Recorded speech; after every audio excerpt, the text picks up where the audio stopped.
동아시아의 군사 균형을 완전히 뒤엎을 수 있는 무언가가 한국에서 조용히 그러나 빠르게 진행되고 있다고 합니다. 현무5가 세상을 놀라게 한 지 얼마 되지도 않았는데 이제는 현무6라는 이름의 괴물 같은 무기가 등장했다는 소식이 들려오고 있어요. 도대체 이 현무6는 무엇이길래 주변국들을 벌벌 떨게 만들고 있는 걸까요? 왜 중국까지 나서서 한국을 말리려 하는 걸까요? 지금부터 그 충격적인 비밀에 대해 함께 알아보시죠. 저는 데릭 로슨이라고 해요. 영국 맨체스터에 있는 작은 아파트에서 살고 있어요. 별거 없는 곳이지만 저한테는 집 같은 곳이죠. 오늘도 평소처럼 시작했어요. 일어나서 커피를 내리고 책상에 앉았어요. 노트북은 전날 밤에 켜놓은 상태였고요. 저는 방위 분석가로 일해요. 이 일은 전 세계 군사 관련 소식을 분석하는 건데 각 나라가 군대와 무기를 어떻게 운영하는지를 파악하는 게 제 일이에요. 평소엔 흥미롭게 느껴질 때도 많은데 최근엔 좀 지루했어요. 매일 같은 패턴의 반복이에요. 기사를 읽고 숫자를 확인하고 보고서를 작성하죠. 그뿐만 아니라 온갖 서류 작업까지 해야 해요. 보안이니 기밀이니 하는 양식들에 파묻히다 보면 눈이 감겨올 정도예요. 근데 오늘은 뭔가 달랐어요. 뉴스피드를 스크롤하다가 한 기사가 눈에 확 들어왔거든요. 어두운 방에 불꽃이 튄 것 같은 느낌이랄까요? 헤드라인이 이렇게 써 있었어요. 한국, 동아시아 판도를 뒤흔들 수 있는 현무6 미사일 개발 중. 이거 보고 데릭, 이것도 지루한 뉴스 아닌가 라고 생각할 수 있을 거예요. 하지만 제 세계에서는 이게 엄청난 뉴스예요.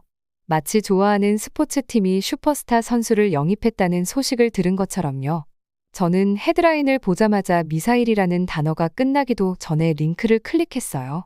기사를 읽기 시작하면서 심장이 조금 빨리 뛰는 걸 느꼈어요.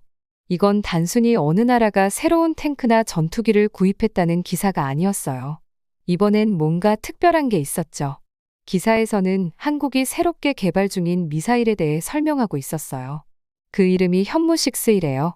미사일 이름이 멋지게 들리진 않을지 몰라도 그 성능은 정말 대단했어요. 기사에 따르면 이 미사일은 14톤짜리 탄두를 탑재할 수 있을지도 모른대요. 14톤이라니 엄청난 무게죠. 참고로 지금 한국이 쓰고 있는 현무5 미사일의 탄두보다 거의 2배나 무겁다고 해요. 기술적인 세부 사항을 읽어 내려가면서 저도 모르게 눈썹이 올라갔어요. 마치 영화 보다가 예상치 못한 반전 장면이 나올 때 느끼는 그런 놀라움이었어요. 이게 동아시아 정세에 어떤 영향을 미칠지 생각해 보게 되더라고요. 동아시아는 여러 나라가 얽혀있는 복잡한 지역이에요. 특히 남북한 사이의 긴장은 오랫동안 계속되고 있잖아요. 북한은 핵무기를 가지고 있어서 많은 나라들이 긴장하고 있어요.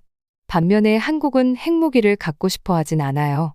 대신 자신들을 지킬 수 있는 다른 방법을 찾고 있는 거죠. 그 대안 중 하나가 바로 이 새로운 미사일이에요.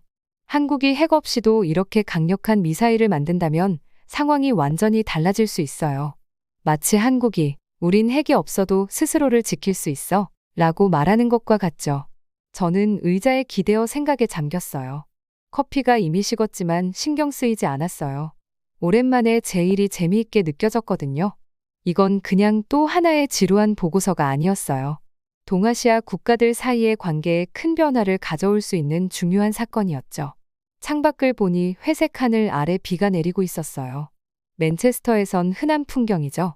그런데 제 머릿속은 이미 수천 킬로미터 떨어진 동아시아로 향하고 있었어요. 이 소식이 한국과 북한 그리고 주변 국가들에 어떤 의미가 있을지 상상하고 있었거든요. 더 알아봐야겠다는 생각이 들었어요. 그냥 읽고 넘어갈 기사가 아니었어요. 더 깊이 파고 들어가서 이 일이 진짜로 어떤 의미를 가지는지 알아야만 했죠. 노트북 앞으로 돌아가 타자를 치기 시작하면서 오랜만에 발견에 설렘을 느꼈어요. 이 현무6 미사일은 단순한 무기가 아니었어요. 이 복잡한 세상에서 나라들이 자신을 지키기 위해 얼마나 다양한 방법을 찾아가는지를 보여주는 상징 같은 존재였죠. 저는 이걸 하나도 빠짐없이 이해하고 싶었어요. 손가락을 꺾으며 다시 작업을 시작하면서 딱 한 가지 확신이 들었어요. 이제 지루한 날들은 끝났어요. 새로운 모험이 시작된 거죠. 그리고 이 모험이 저를 어디로 데려갈지 너무 궁금했어요. 지금 당장 누군가와 이야기하고 싶었어요. 이 상황을 제대로 아는 사람과요. 그러다 지훈이 떠올랐어요.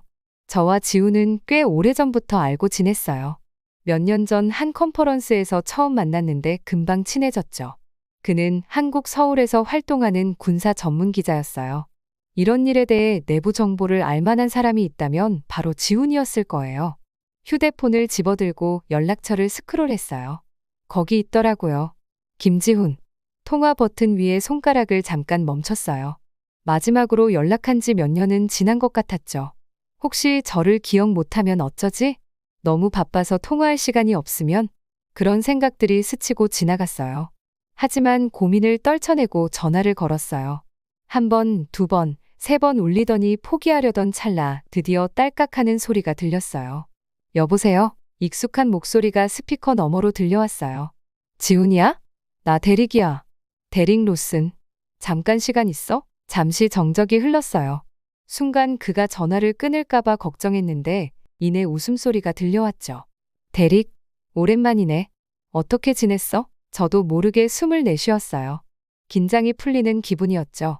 지금 현무식스에 대해 읽고 있었어. 꽤 중요한 뉴스 같던데. 거기선 어때? 지훈이 크게 한숨을 쉬는 소리가 들렸어요.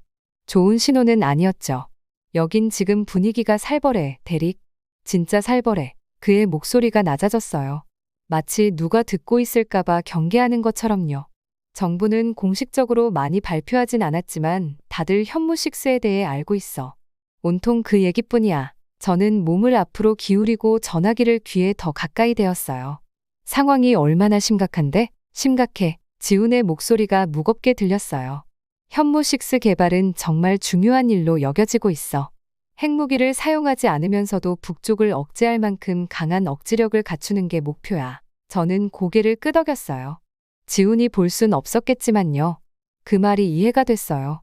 커다란 미사일 하나가 공격을 억제할 수 있다면 굳이 핵무기를 사용할 필요가 없는 거니까요. 이건 마치 냉전 시대와 비슷했죠. 서로 큰 무기를 갖고 있지만 누구도 쓰고 싶어 하진 않는 그런 상황이요. 사람들은 어때? 제가 물었어요. 어떻게 반응하고 있어? 지훈은 잠시 말이 없었어요. 그가 창밖을 내다보며 서울의 번화한 거리를 보고 있는 모습이 그려지는 것 같았어요. 반응이 엇갈려 결국 그가 입을 열었어요. 무서워하는 사람들도 있어. 뉴스 볼 때 표정만 봐도 알 수 있어. 근데 또 어떤 사람들은 그냥 지쳐버린 것 같아. 워낙 오랫동안 북한의 위협을 겪어와서 이제는 그냥 그러려니 하는 거지. 저는 그 말을 곱씹었어요. 매일 위협 속에서 사는 일, 오늘이 잘못될지도 모르는 날이라고 생각하면서 사는 게 어떤 느낌일까 상상하기 어려웠죠.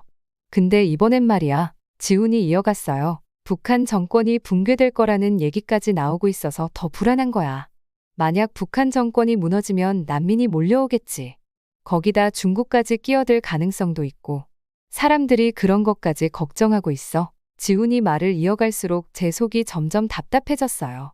이건 단순히 미사일이나 군사 전략의 문제가 아니었어요. 그곳에 살고 있는 사람들이 불안과 두려움 속에서 하루하루를 살아가는 사람들이 문제였어요.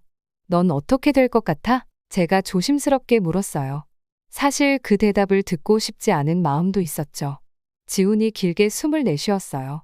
솔직히 나도 모르겠어, 대릭. 아무도 몰라. 그저 다들 숨죽이고 있는 거지.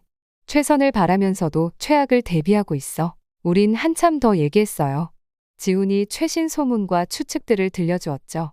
전화를 끊고 나니 머릿속이 온통 뒤죽박죽이었어요. 의자에 등을 기댄 채 컴퓨터 화면을 멍하니 바라봤어요. 아까만 해도 흥미롭게 보였던 기사가 이제는 공허하게 느껴졌어요. 지훈의 목소리에서 느껴졌던 두려움과 그가 묘사한 긴장감은 기사에서는 전혀 전해지지 않았어요. 그제야 저는 이번 상황의 진짜 의미를 깨달았어요. 이건 단순히 미사일이나 정치 이야기가 아니었어요. 수백만 명의 사람들이 평범한 삶을 살아가면서 머리 위에 드리운 불안의 그림자와 함께 살고 있는 이야기였죠. 지훈 같은 사람들이 매일 아침 눈을 뜨면서도 오늘이 모든 것이 변하는 날일지 모른다는 생각을 하며 살아가는 거였어요. 아파트를 둘러보니 설거지도 안 한 그릇들이 싱크대에 쌓여 있고 미뤄뒀던 빨래가 쌓여 있었어요. 갑자기 그런 자잘한 일들이 하찮게 느껴졌어요.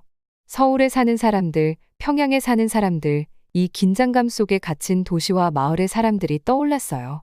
그들은 이 끊임없는 불확실함 속에서 어떻게 견디고 있을까요? 창밖으로 밤이 내려앉을 때 저는 결심했어요. 직접 가서 확인해 봐야겠다고요. 그저 기사만 읽고 남의 이야기를 듣는 걸로는 충분하지 않았어요. 노트북을 열고 서울행 항공편을 검색하기 시작했어요. 이제 진짜 이야기를 확인하러 갈 때였죠. 지훈이랑 통화하고 전화를 끊은 뒤 의자에 앉아 한참 생각했어요. 한국 상황이 제가 예상했던 것보다 훨씬 복잡한 것 같았거든요. 직접 가서 봐야겠다는 생각이 자꾸 머릿속에서 떠나질 않았어요. 일주일 뒤 저는 비행기 안에서 서울로 가고 있었어요. 창밖으로 구름들을 내려다보며 착륙했을 때 어떤 모습을 보게 될지 궁금했죠. 거리에는 불안에 휩싸인 사람들이 가득할까요? 군인들이 곳곳에 배치돼 있을까요? 비행기가 착륙하자마자 저는 놀랐어요. 공항은 그저 평범하게 분주했어요. 사람들은 짐가방을 끌며 분주히 움직였고 어떤 사람들은 웃고 또 어떤 사람들은 여행 때문에 피곤해 보이기도 했어요. 전쟁 직전에 날아갔다는 느낌은 전혀 들지 않았죠. 공항에서 지훈을 만났어요. 예전에 비해 관자놀이에 흰 머리카락이 조금 늘었지만 그 특유의 미소는 그대로였어요. 서울에 온 걸 환영해, 대릭. 지훈이 제 어깨를 툭 치며 인사했어요.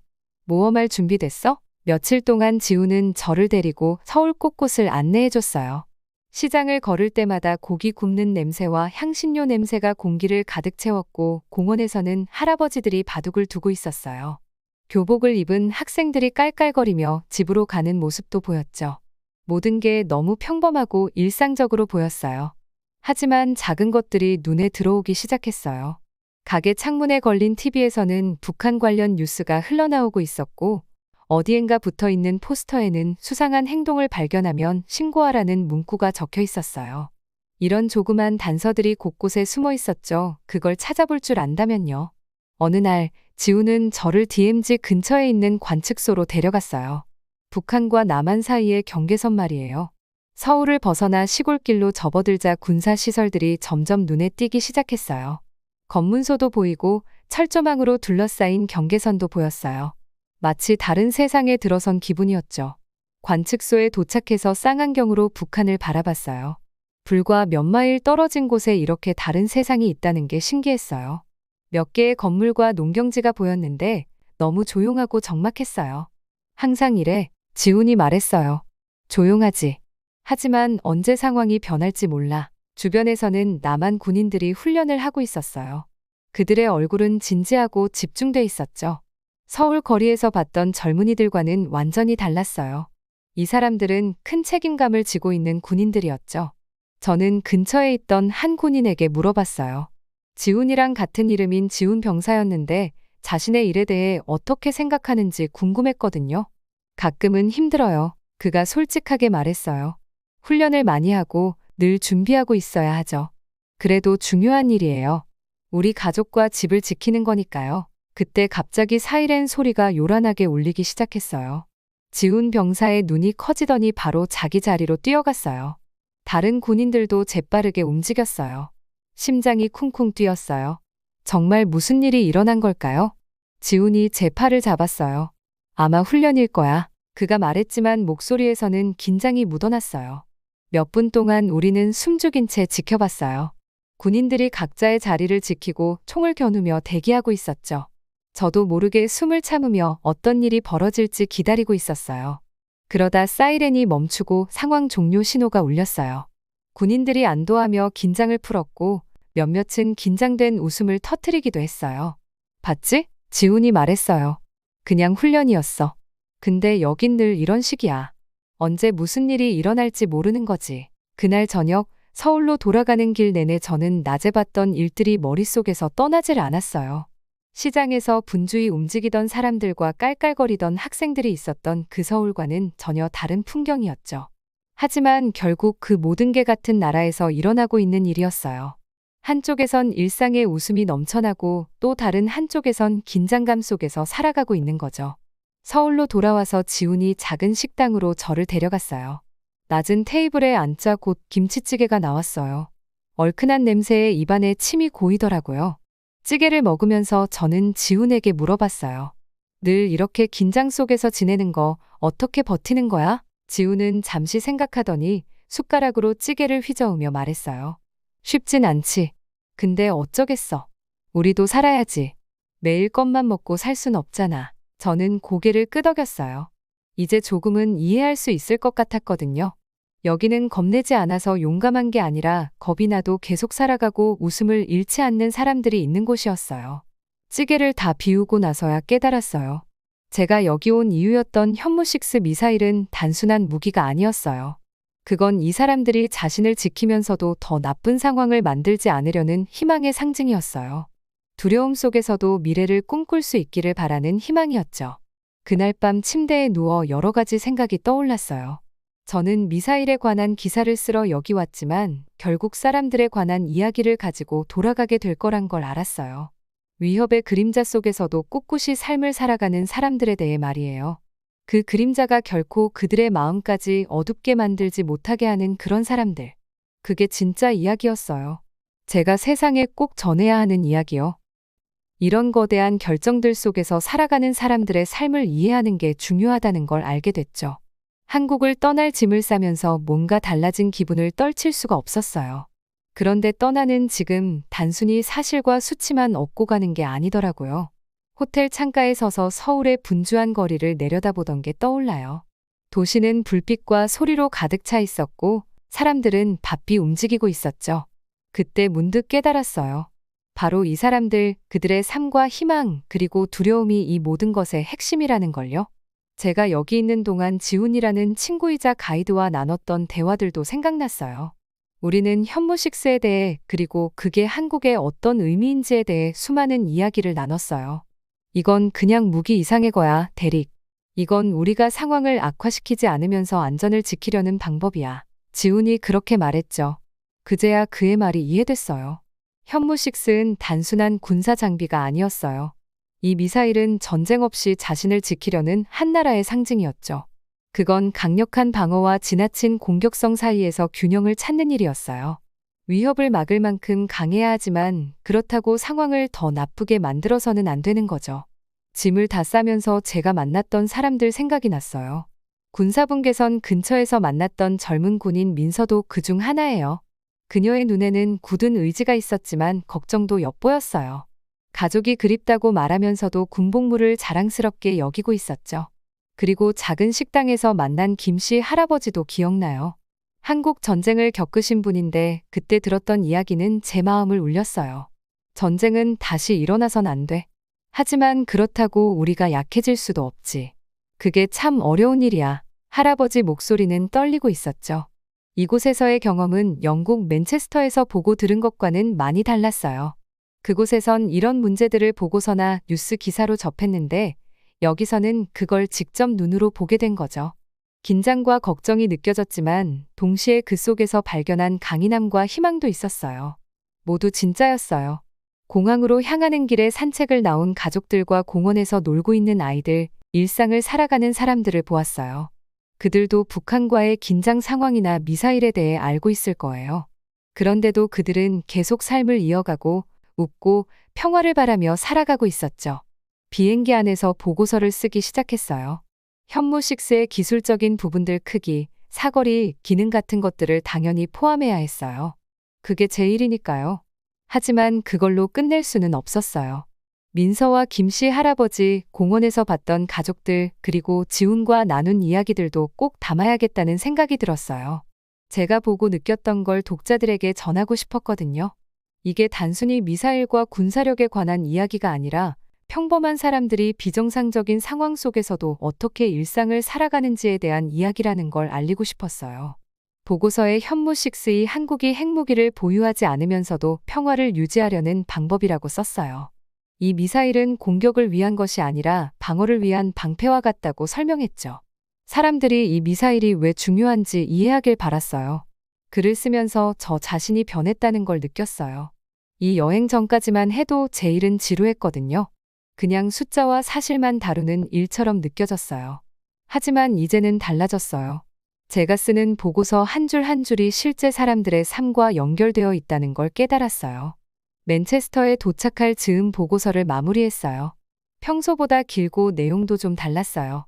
기술적인 정보뿐만 아니라 제가 만난 사람들과 경험한 이야기들도 담았거든요. 보고서가 발행된 뒤 놀라운 일이 일어났어요. 그 어느 때보다 많은 반응이 온 거예요. 사람들이 제 보고서를 읽고 한국에서 무슨 일이 벌어지고 있는지 비로소 이해할 수 있었다고 했어요. 지구 반대편에 있는 사람들과 연결된 느낌을 받았다는 말도 들었죠. 특히 한 이메일이 기억에 남아요. 한 교사에게서 온 건데 그녀는 제 보고서를 학생들에게 읽어줬다고 했어요. 학생들이 너무 많은 질문을 하고 한국에 사는 또래 친구들의 삶에 대해 더 알고 싶어 했다고 하더라고요.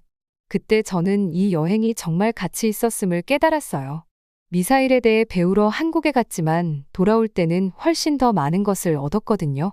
용기와 희망, 그리고 위험 속에서도 여전히 기쁨을 찾는 사람들에 대해 배웠죠. 맨체스터의 작은 아파트에 앉아 쏟아지는 반응들을 읽으며 새로운 사명을 느꼈어요. 제 일이 단순히 무기를 분석하고 보고서를 작성하는 것만이 아니라는 걸 알게 됐죠. 세상의 서로 다른 부분들을 이해하고 이어주는 역할도 한다는 걸 깨달았어요. 노트북을 열고 새 문서를 만들었어요. 아직도 더 많은 이야기들이 남아 있었거든요.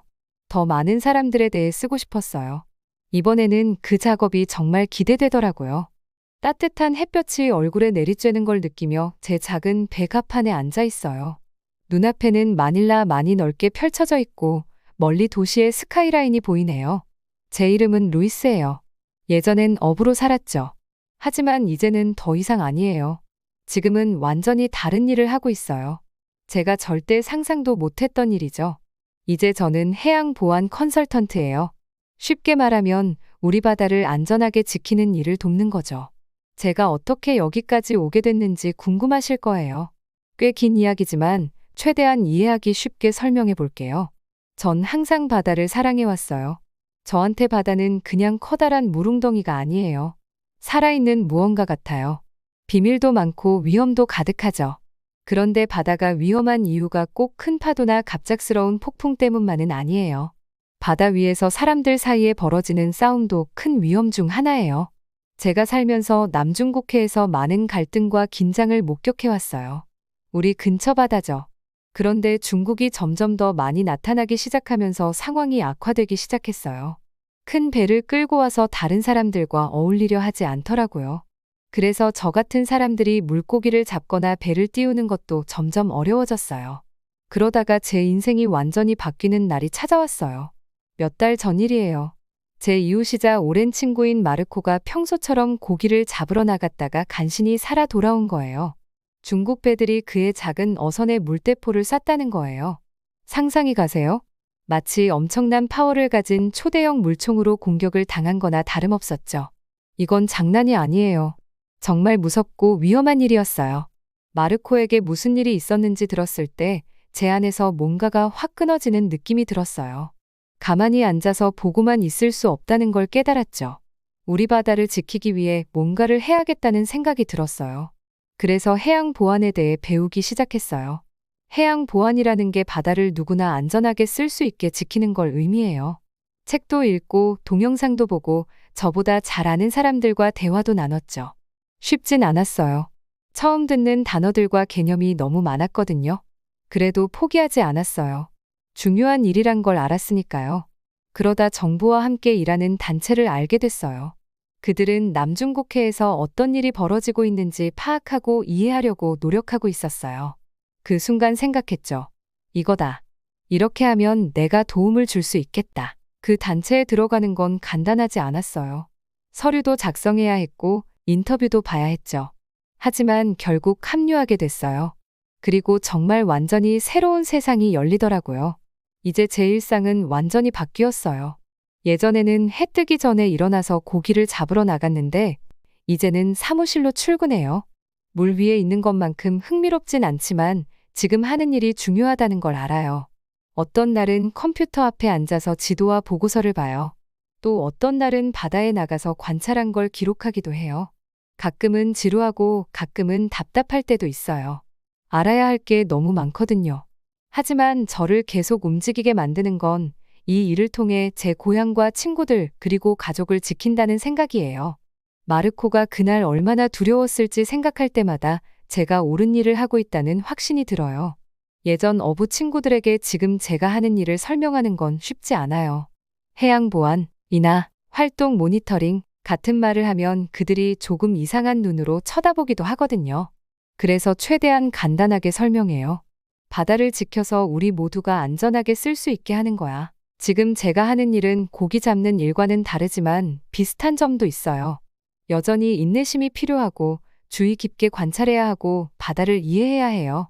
그리고 어업과 마찬가지로 어떤 날은 잘 풀리고 어떤 날은 힘들어요. 하지만 한 가지 큰 차이점이 있어요. 업으로 일할 땐 단순히 생계를 유지하려고 했어요. 그런데 지금은 더 큰 무언가의 일부가 된 것 같은 기분이에요. 우리의 권리와 바다, 그리고 미래를 지키는 일을 하고 있으니까요. 가끔 제 배 위에 앉아서 마닐라 스카이라인을 바라보면 참 많은 게 바뀌었다는 생각이 들어요. 시간이 지나면서 바다에 대해 더 많이 알게 됐어요. 단순히 고기 잡는 문제만이 아니었더라고요. 바다와 섬의 소유권을 두고 나라들 간에 벌어지는 갈등이었어요. 배타적 경제 수역이나 영해 같은 낯선 개념도 배웠죠. 복잡했지만 이해하려고 노력했어요. 어느 날 마리아가 저를 사무실로 불렀어요. 그녀는 무거운 표정을 하고 있었죠. 루이스, 중요한 임무가 있어요. 순찰선에 타서 현장 상황을 직접 파악해줘야 해요. 바다 위에서 우리 눈과 귀가 되어줄 수 있겠어요? 그 말을 듣는데 기대감과 긴장감이 동시에 몰려왔어요. 제가 이 일을 시작한 이유가 바로 이런 순간을 위해서였죠. 네, 하겠습니다. 하고 대답했어요. 그 다음 주에 저는 해경대원 2명과 작은 순찰선에 올랐어요. 분쟁 지역 근처에서 우리 어선들을 점검하는 임무였죠. 항해 중에 멀리서 뭔가를 보고 가슴이 쿵쾅거렸어요. 거대한 중국배 세척이 우리 어선들 쪽으로 다가오고 있었거든요. 저는 바로 사무실에 무전을 보냈어요. 여기는 루이스입니다. 중국배 세척이 우리 어선 쪽으로 접근하고 있습니다. 어떻게 할까요? 마리아의 목소리가 무전으로 들려왔어요. 차분하면서도 단호한 목소리였죠. 그 자리에서 대기해요, 루이스. 우리가 중국 대사관에 연락할 겁니다. 상황이 바뀌면 바로 알려주세요. 그 다음 1시간 동안 우리는 그 자리에 머물면서 상황을 지켜봤어요. 중국 배들은 가까이 오기만 할 뿐 아무 행동도 하지 않았죠. 결국 그들은 방향을 틀어 떠났고 우리 어선들도 무사했어요. 우리가 항구로 돌아왔을 때 마리아가 기다리고 있었어요. 그녀는 안도한 표정을 지으며 말했죠. 잘했어요, 루이스. 당신의 보고 덕분에 이 상황을 평화롭게 해결할 수 있었어요. 그날 밤 집으로 돌아와 누웠을 때 저는 뭔가 달라진 기분이었어요. 이제 저는 단순한 어부가 아니었어요. 더 큰 일의 일부가 된 거였죠. 우리나라와 바다 그리고 사람들을 지키는 일을 하고 있었으니까요. 쉽진 않지만 이 길이 옳다는 생각이 들었어요. 침대에 누워 바다에 대해 생각했어요. 제가 평생 보아온 그 바다는 여전히 똑같은 바다였어요. 하지만 이제 그 바다가 다르게 보였어요. 그곳은 단지 고기를 잡는 곳이 아니라 우리가 지켜야 할 곳이었어요. 그리고 그 일을 하는 사람 중 한 명이라는 게 자랑스러웠어요. 다음 날 아침, 저는 일찍 일어나 또 다른 하루를 준비했어요. 어떤 도전이 기다리고 있을진 몰랐지만 한 가지는 분명했어요. 저는 제가 있어야 할 자리에 있었고 해야 할 일을 하고 있었어요. 그리고 그게 참 좋았어요. 저는 보통 정치에 관심이 없는 편인데 이번에 들려온 한국 관련 소식은 달랐어요. 제 일에 직접적인 영향을 미쳤거든요. 그래서 어쩔 수 없이 희망이 조금 피어오르는 걸 느꼈죠. 설명해 드릴게요. 저는 예전부터 필리핀과 한국이 외교 관계를 맺고 있다는 건 알고 있었어요. 서로 무역도 하고 꽤나 우호적인 관계였죠. 그런데 이번에 발표된 전략적 동반자 관계라는 건 뭔가 크게 느껴졌어요. 그 소식을 처음 들은 날이 기억나요. 언제나처럼 책상에 앉아 서류에 파묻혀 있었죠. 배경에 라디오를 틀어놨는데 그냥 적적함을 달래줄 소음 정도로 생각하고 있었어요. 그런데 한 뉴스가 제 귀를 사로잡더라고요. 필리핀과 한국이 75년 동안 우정을 쌓아왔고 이제는 더 가까운 동맹이 된다는 거였어요. 처음엔 이게 우리 같은 평범한 사람들한테 무슨 의미가 있는지 잘 몰랐어요. 그런데 조금 더 듣다 보니까 이건 정치인들끼리의 악수와 미소에 그치는 일이 아니라는 걸 알겠더라고요.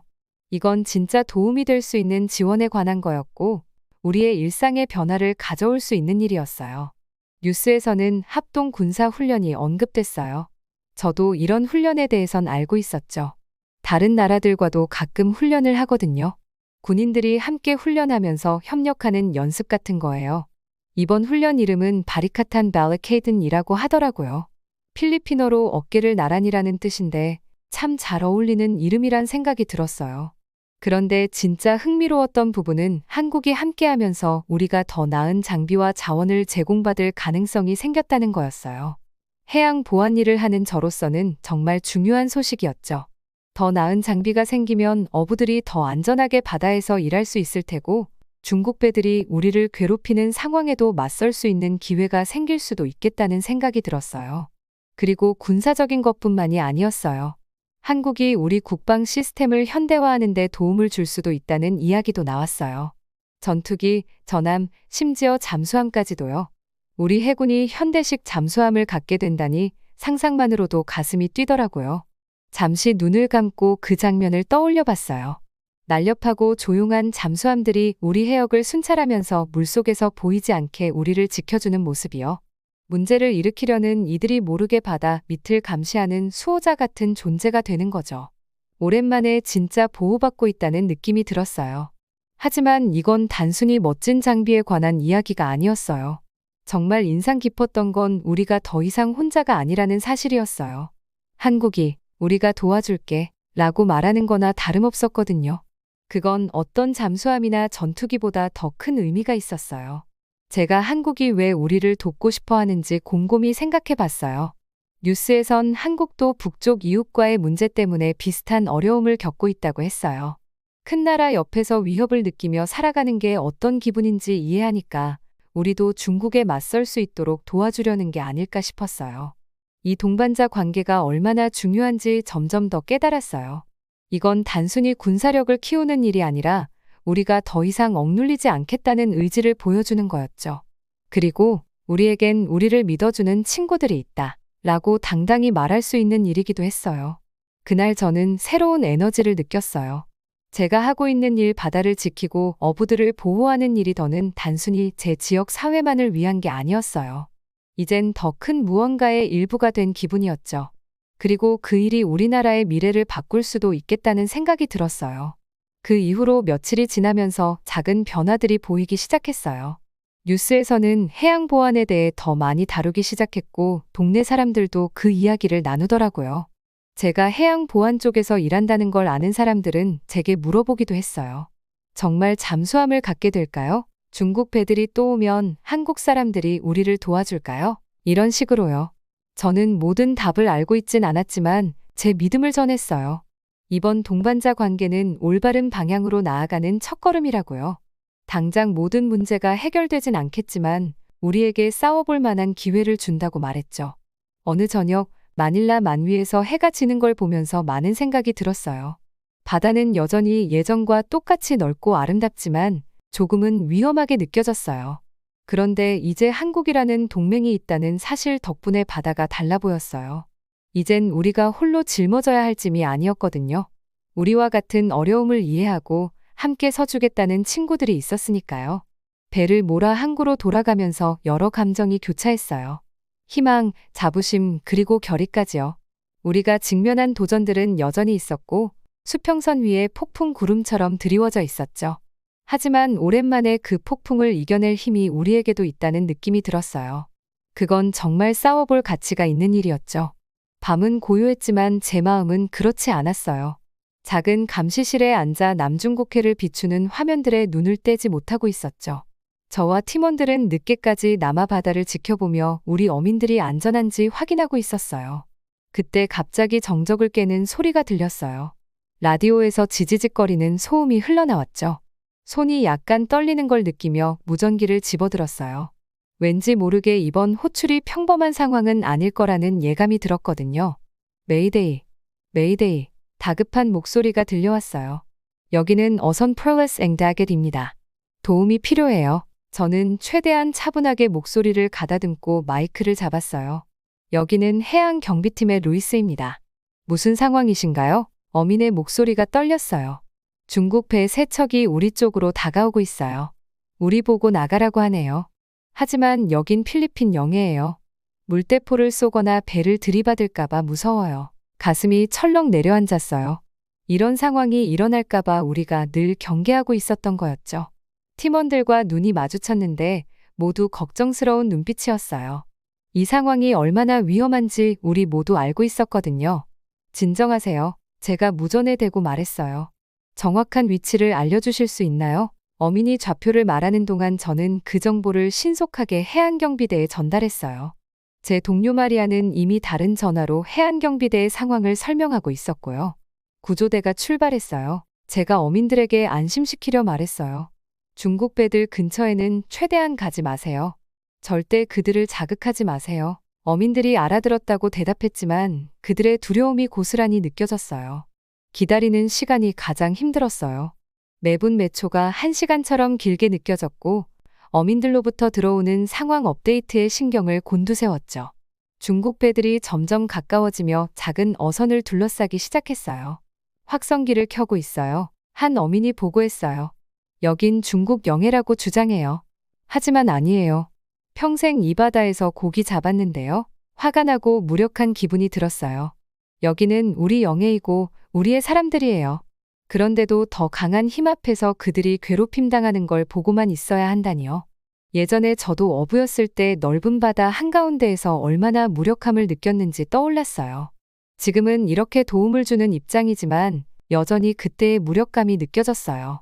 그때 다른 주파수에서 또 다른 목소리가 들려왔어요. 영어였지만 뚜렷한 억양이 느껴졌죠. 여기는 한국 순찰함 해양누리의 박함장입니다. 구조 요청을 접수했고 현장으로 이동 중입니다. 순간 놀랐어요. 한국? 그러다 문득 떠올랐어요. 그들은 합동 훈련을 위해 이곳에 와 있었죠. 안도의 숨이 절로 나왔어요. 감사합니다, 박함장님. 제가 서둘러 응답했어요. 필리핀 어선이 중국 배들에게 괴롭힘을 당하고 있습니다. 해안경비대가 출동 중이지만 도착까지 30분은 걸릴 거예요. 알겠습니다. 침착한 목소리로 답이 돌아왔어요. 저희는 10분 안에 현장에 도착합니다. 해안경비대가 올 때까지 지원하겠습니다. 저는 그 소식을 어민들에게 전했어요. 곧 한국 순찰함이 도착할 거예요. 조금만 더 버티세요. 그 10분은 제 인생에서 가장 길게 느껴진 시간이었어요. 어민들이 중국 배들이 그들을 둘러싸는 상황을 묘사하는 소리를 듣고 있을 때마다 심장이 조여오는 기분이었죠. 그리고 마침내 그 소리가 들렸어요. 보여요. 한 어민이 외쳤어요. 한국 배가 보여요. 우리 쪽으로 오고 있어요. 저는 라디오에 바짝 다가가 작은 소리 하나도 놓치지 않으려 했었어요. 어민들이 한국 순찰함이 중국 배들과 어선 사이에 들어서는 모습을 묘사했어요. 잠시 뒤 박함장의 목소리가 무전을 통해 중국 배들에게 직접 전해졌어요. 여기는 한국 순찰함 해양누리입니다. 그의 목소리는 단호했어요. 국제해역의 모든 선박의 안전을 보장하기 위해 여기에 있습니다. 지금 즉시 공격적인 행동을 멈추시기 바랍니다. 긴장감이 맴도는 순간 아무 일도 일어나지 않았어요. 그러다 천천히 중국 배들이 물러나기 시작했어요. 완전히 떠나지는 않았지만 거리를 두고 있었습니다. 물러나고 있어요. 어민이 말했을 때 그의 목소리에는 안도의 기색이 가득했어요. 한국 배가 우리와 함께 있어요. 20분쯤 지나서 필리핀 해안경비대가 도착했어요. 그때는 이미 상황이 꽤 진정된 상태였어요. 중국 배들은 여전히 근처에 있었지만 더 이상 위협적인 행동은 하지 않았죠. 해안경비대가 상황을 인계받는 동안 저는 여러 감정이 교차하는 걸 느꼈어요. 어민들이 안전해져서 다행이었고 한국의 빠른 지원에 감사했어요. 동시에 새로운 다짐도 생겼어요. 이번 사건은 연대의 힘을 보여줬어요. 단순히 군사력이 크고 작은 문제가 아니라 함께하는 것, 혼자가 아니라는 걸 보여주는 게 중요했죠. 한국 순찰함이 와서 어민들을 도와준 그 장면은 강력한 메시지를 전달했어요. 밤이 저물고 위기가 지나간 후 저는 앞으로의 일이 떠올랐어요. 우리 영예와 권리를 지키기 위해 갈 길이 멀다는 걸 알았죠. 하지만 오랜만에 희망이 느껴졌어요. 함께 해줄 친구들이 있다는 것, 함께 도전에 맞설 수 있다는 것이요. 팀원들을 보니 그들의 얼굴에도 지친 기색 속에 희망이 엿보였어요. 수고 많았어요, 모두들. 이제 좀 쉬죠. 내일 또 할 일이 많으니까요. 그날 밤 집으로 돌아가는 길에 시원한 바닷바람이 얼굴을 스칠 때 저는 조용히 다짐했어요. 우리 어민들, 우리의 바다, 그리고 우리의 나라를 위해 계속 노력하겠다고요. 더 나은 지원을 준비하고 더 강한 협력을 만들어 나가겠다고요. 함께라면 더 강해질 수 있고 바다에서 어떤 도전이 닥치든 이겨낼 수 있을 테니까요. 바다에서 있었던 사건이 있은 지 몇 주 뒤, 저는 고급 호텔에 있는 큰 방으로 들어서게 됐어요. 한국 대사관에서 바다 안전을 주제로 세미나를 연 거였죠. 방 안에 그렇게 많은 사람들이 모여 있을 줄은 몰랐어요. 군복을 입은 남녀들, 깔끔한 흰 셔츠를 입은 해경대원들, 그리고 저 같은 일반 사람들까지 다양했어요. 처음엔 좀 어색했어요. 아무래도 저도 예전엔 그냥 어부였으니까요. 그런데 이제는 중요한 결정을 내리는 사람들 사이에 끼어 있는 제 모습을 보니 좀 낯설었죠. 하지만 곧 주변을 둘러보니 결국 우리가 다 같은 목적을 위해 모였다는 걸 깨달았어요. 우리 집, 우리 바다를 지키기 위해서요. 자리 하나를 찾아 앉았을 때 한 여성이 앞으로 나왔어요. 자신을 한국에서 온 방위 분석가 지훈이라고 소개하더라고요. 저도 자연스레 앞으로 몸을 기울이고 그녀의 이야기에 귀를 기울이게 됐어요. 지훈은 말을 시작하자마자 사람들의 이목을 끌었어요. 복잡하지 않고 누구나 알아들을 수 있는 쉬운 말로 설명했거든요. 그녀는 한국의 역사에 대해 말했어요. 전쟁 후 나라를 재건해야 했던 이야기였죠. 방 안에 있는 몇몇 연세 지긋한 분들은 고개를 끄덕이면서 자신의 경험을 떠올리는 것처럼 보였어요. 우린 큰 도전을 마주했던 경험이 있어요. 지우는 힘있고 확신에 찬 목소리로 말했어요. 그래서 우리가 필리핀을 돕고 싶은 거예요. 우리와 여러분은 생각보다 닮아 있거든요. 지우는 한국이 북쪽 이웃과 겪는 문제들에 대해서도 이야기했어요. 사실 저는 그전까진 그런 점을 생각해 본 적이 없었는데 우리가 겪는 어려움과 비슷하다는 걸 깨닫게 됐어요. 그 순간 조금은 덜 외로운 기분이 들었죠. 그녀는 우리나라와 한국의 협력 관계에 대해서도 설명했어요. 단순히 군사적인 부분에 국한된 게 아니라 서로 돕고 지지하는 관계라고 했어요. 그런 말이 꽤 마음에 들었어요. 지훈의 말을 들으면서 저는 이런 협력이 가져올 수 있는 변화들을 상상하게 됐어요. 한국의 배들이 우리 바다를 우리 배들과 함께 순찰하는 모습이 떠올랐고 그들이 우리에게 새로운 기술과 방식을 가르쳐주는 장면도 상상해 봤어요. 앞으로 펼쳐질 가능성들이 끝도 없이 이어지는 느낌이었죠. 지훈의 발표가 끝나자 사람들은 질문을 하기 시작했어요. 어떤 질문은 군사 장비에 대한 것이었고 어떤 건 훈련 프로그램에 관한 거였어요. 저도 열심히 들으면서 이해하려고 노력했어요. 그리고 마침내 저도 용기를 내서 손을 들었어요. 가슴이 두근거렸지만 물어야겠다는 생각이 들었어요. 지훈 씨, 저는 약간 떨리는 목소리로 물었어요. 우리가 어떻게 실제로 변화를 만들 수 있을까요? 중국은 너무 크고 강한데 한국과의 협력이 진짜로 도움이 될 수 있을까요? 지훈은 미소를 지었어요. 제 질문을 비웃지도 않았고 제가 모자라 보이게 만들지도 않았어요. 오히려 기다렸다는 듯 고개를 끄덕이더라고요. 좋은 질문이에요. 그녀가 말했어요. 많은 분들이 같은 질문을 하세요. 사실 우리는 중국과 크기나 군사력에서 맞서려고 하는 게 아니에요. 그게 목표가 아니거든요. 지훈은 잠시 멈추고 방 안을 둘러봤어요. 모두가 조용히 그녀의 다음 말을 기다렸어요. 우리가 하고 싶은 건 우리가 혼자가 아니라는 걸 보여주는 거예요. 그녀는 이어 말했어요. 한국과 필리핀이 함께할 때 우리는 메시지를 보내는 거죠. 우리를 함부로 대할 수 없다는 것, 우리는 서로 의지할 친구가 있다는 걸 말이에요. 저는 잠시 생각에 잠겼어요. 그 말이 이해가 됐어요. 어부였을 때도 늘 함께 배를 타면 더 안전하다고 느꼈던 기억이 떠올랐거든요. 지우는 계속해서 말했어요. 한국에서는 뿌리 깊은 나무는 바람에 흔들리지 않는다는 말이 있어요. 서로의 관계를 강화하고 지지하면서 우리는 그 뿌리를 키워가는 거예요. 그러면 함께 더 강해질 수 있죠. 그녀의 말이 마음에 깊이 남았어요. 주변을 둘러보니 다른 사람들도 이해했다는 듯 고개를 끄덕이고 있었어요. 그들의 눈빛이 반짝거렸어요. 세미나가 끝난 후 저는 지훈과 조금 더 이야기하고 싶어서 자리를 떠나지 않고 기다렸어요. 마침내 기회가 생기자 저는 그녀에게 다가가 발표에 대해 고맙다고 말했어요. 사실 한국에 대해 깊게 생각해 본 적이 없었어요. 저는 솔직하게 말했어요. 근데 이제는 우리가 많은 걸 공유하고 있다는 걸 알겠어요. 지우는 미소를 지었어요.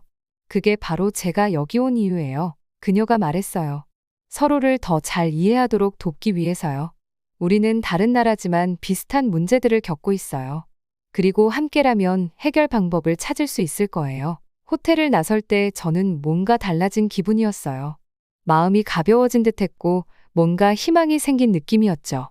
한국과의 협력이 단순히 큰 배나 멋진 무기만의 문제가 아니라는 걸 깨달았어요. 그건 우정과 힘든 시기에 서로를 의지하는 것에 관한 일이었어요. 집으로 걸어가면서 바다를 바라봤어요. 그동안 걱정거리였던 그 바다가 이제는 가능성으로 가득 차 보였어요. 물론 앞으로도 어려운 날들이 오겠죠. 중국이 갑자기 사라지지도 않을 거고 우리가 계속 조심하고 강해져야 할 거예요. 하지만 이제는 우리가 혼자가 아니라는 기분이 들었어요. 우리를 이해해주는 친구와 파트너가 있다는 것만으로도 큰 차이가 났어요. 그날 밤 잠자리에 들면서 저는 오늘 배운 것들을 곱씹어 봤어요. 한국에 대해, 협력에 대해, 그리고 진정한 강함에 대해 생각했죠. 오랜만에 내일이 기대되는 마음으로 미소를 지으며 잠들었어요. 집 근처 해변을 따라 걸으면서 지훈이랑 나눴던 대화가 머릿속을 떠나지 않았어요. 발밑에 닿는 모래는 따뜻했고 잔잔한 파도가 해안가를 부드럽게 적시고 있었죠. 무언가 큰일이 일어나고 있다는 느낌을 지울 수가 없었어요. 제 인생뿐만 아니라 우리 필리핀 사람들 모두의 삶을 바꿀 무언가 말이에요. 매끈한 자갈을 하나 집어 물에 던져봤어요. 잔물결이 퍼져나가는 걸 지켜보는데 한국과의 협력이 어떤 영향을 미칠지 떠올랐어요. 물에 던진 작은 돌멩이 하나가 넓은 파장을 만들어내는 것처럼 작은 행동이 큰 변화를 불러올 수 있겠구나 싶었죠. 걸음을 옮기며 지난 몇 달 동안 얼마나 많은 일이 바뀌었는지 생각해봤어요. 얼마 전까지만 해도 저는 단순한 어부였고 그저 하루하루 먹고 사는 걱정과 바다에서 안전하게 돌아오는 게 전부였어요. 그런데 이제는 제가 훨씬 더 큰 일의 일부가 된 거예요. 우리 바다와 생계를 지키고 나아가 미래를 보호하는 데 힘을 보태고 있었죠. 얕은 물가에서 아이들이 웃고 떠들며 노는 모습을 잠시 멈춰 바라봤어요. 물을 첨벙거리며 노는 그 아이들은 걱정이라고는 모르는 얼굴이었어요. 저 아이들이 커서 어떤 미래를 맞이하게 될지 궁금해졌어요. 자기 나라에서 안전하고 마음 편하게 살 수 있을까요? 제가 겪지 못했던 기회를 저 아이들은 누리게 될까요? 그런 미래가 오길 진심으로 바랐고 한국과의 협력이 그 방향으로 나아가는 첫걸음이 되리라는 생각이 들었어요. 해가 지면서 하늘은 주황색과 분홍빛으로 물들기 시작했어요. 저는 큰 바위에 걸터앉아 쉬면서 휴대폰을 꺼내 뉴스 앱을 열었어요.